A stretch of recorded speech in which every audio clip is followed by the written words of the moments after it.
Praise the Lord. ஆண்டவராகிய இயேசு கிறிஸ்துவின் இனிய நாமத்தினாலே இந்த நாளிலே கர்த்தருடைய வார்த்தை கொலோசியர் 1 அதிகாரம் 14 அவருக்குள் அவனுடைய இரத்தத்தினாலே பாவ மன்னிப்புமாகிய மீட்பு நமக்கு உண்டாயிருக்கிறது என்று பைபிள் போதிக்கிறது. தேவ பிள்ளையே, பாவத்திலிருந்து விடுதலை கொடுக்கிறதுக்கு அதிகாரம் உண்டென்றால் அது கர்த்தருக்கு மட்டும்தான் இருக்கிறது.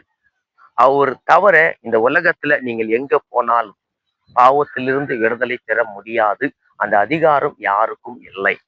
திமிர்வாதக்காரன் வந்தான்.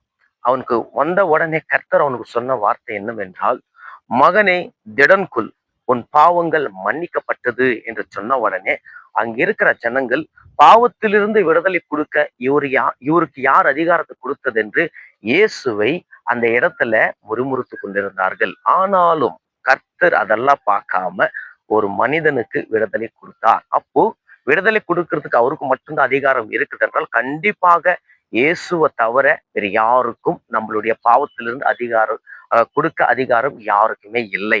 உனக்கு பாவம் மன்னிப்பு பெற்றிருக்கிறியா? பாவத்திலிருந்து உனக்கு விடுதலை வேண்டுமா? அக்கிரமத்திலிருந்து உனக்கு விடுதலை வேண்டும் என்றால் இயேசுவை தேடு. பாவத்திலிருந்து நீ விடுதலை பெற முடியும். அப்போ நீ பாவத்திலிருந்து விடுதலை பெறாம இத்தனை நாள் நீ உலகத்துல வாழ்ந்து கொண்டிருந்தால் கர்த்தர் உனக்கு ஒரு நல்ல வாய்ப்பு கொடுக்கிறார். தேவ பிள்ளையே, அரவணைக்கிறார். வார்த்தையை கேட்டு வந்து விடு. இந்த உலகத்துல எத்தனை நாள் நம்ம வாழ முடியும்? எத்தனை நாள் இந்த உலகத்துல தங்க முடியும்? யோசித்து பாருங்க. இன்னைக்கு இருக்கிற மனுஷன் நெக்ஸ்ட் நாளைக்கு இல்லைங்க.